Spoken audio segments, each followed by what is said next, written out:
The people draining you most are often the ones closest to you. Not strangers, but family who guilt trip you, friends you've known for years, people who claim they love you while destroying your peace. Here's the truth. Blood doesn't earn respect. History doesn't justify harm. Loyalty without boundaries is self-betrayal.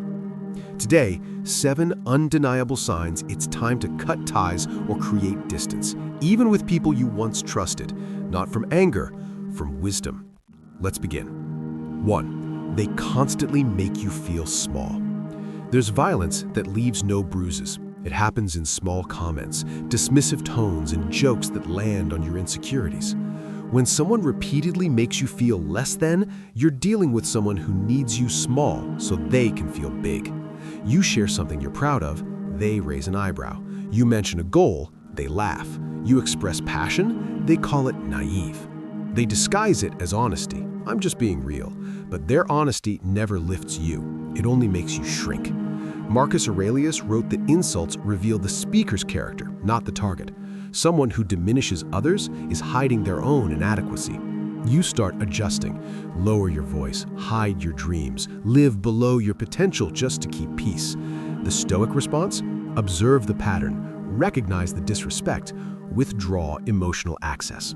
If someone makes you feel smaller every time, that's not love, that's demolition of your spirit. 2. They never take responsibility. You know this person. Every mistake is someone else's fault. Every conflict is because you overreacted.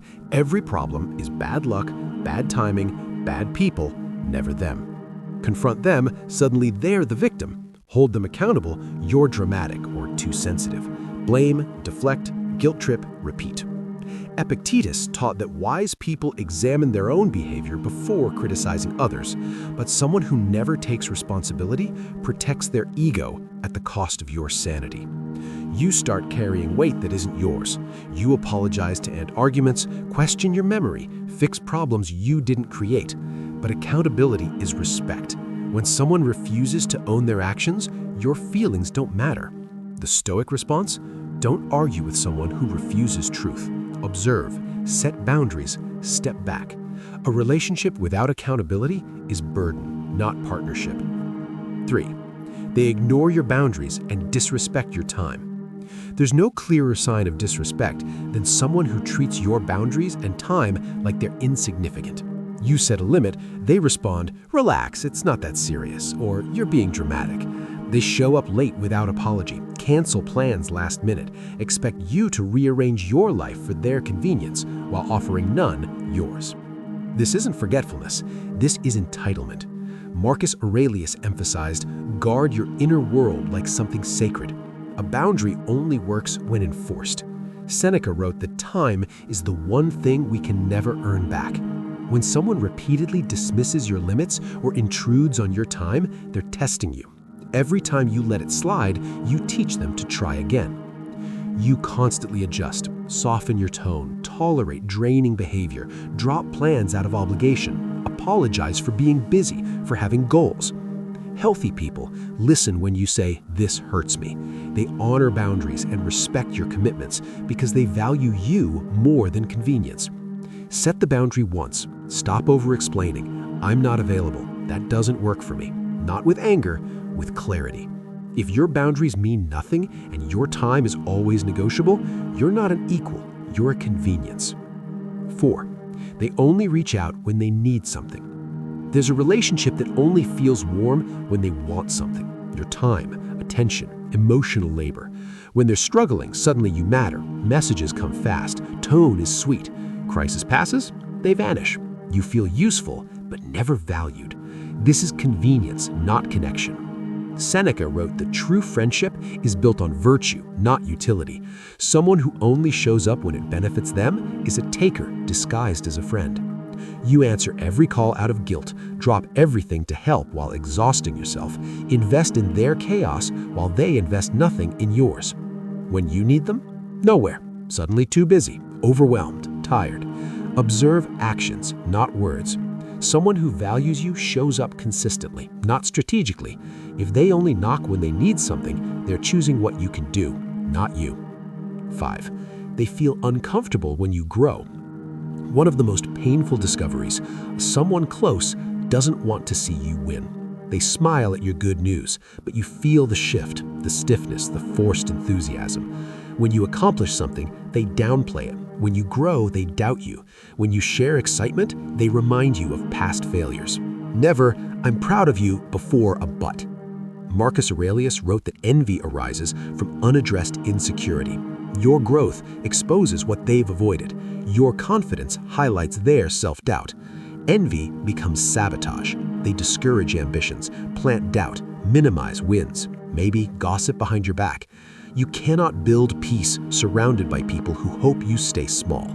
You'll shrink yourself, share less, dream less, dim your light. But your life is not meant to be limited by someone else's insecurity.